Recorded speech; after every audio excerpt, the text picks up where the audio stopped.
एक छोटा सा घर था जहाँ खुशियाँ बहुत बड़ी थी। उस घर में रहते थे रमेश, उसकी पत्नी सीमा और उनका छोटा बेटा।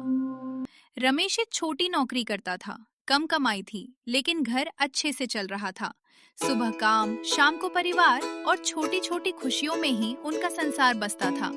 सब कुछ ठीक चल रहा था, लेकिन किस्मत को शायद इतनी खुशियाँ मंजूर नहीं थी। अचानक रमेश का एक्सीडेंट हो गया। और कुछ ही पलों में सीमा की दुनिया उजड़ गई। घर वही था, दीवारें वही थीं, लेकिन अब सब कुछ बदल चुका था। सीमा चुपचाप बैठी थी, आंखों से आंसू बह रहे थे।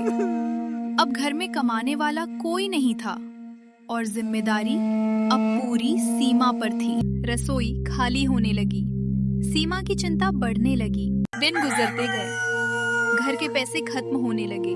रात को उसे नींद नहीं आती, वो सिर्फ सोचती रहती, अब आगे क्या होगा। एक रात सीमा रसोई में बैठी थी, उसे याद आया रमेश को मोमोज बहुत पसंद थे और सीमा बहुत अच्छे मोमोज बनाती थी। अगले दिन सीमा ने घर के बाहर छोटा सा मोमोज का ठेला लगाया।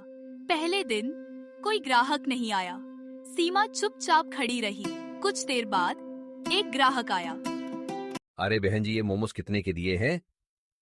20 रुपए प्लेट। आप एक बार खा के देखिए, बड़े ही स्वादिष्ट है। फिर एक प्लेट लगा ही दीजिए।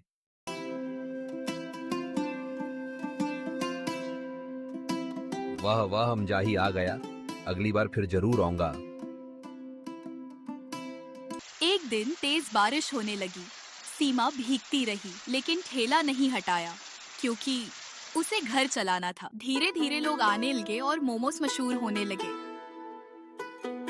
सीमा की मेहनत अब सफलता में बदल चुकी थी। जो छोटी सी मोमोज की स्टॉल थी, वो अब एक बड़ी फास्ट फूड की शॉप बन चुकी थी।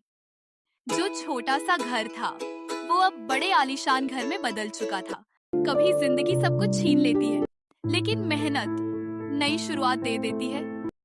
गरीब मोमोज वाली, एक माँ की हिम्मत की कहानी।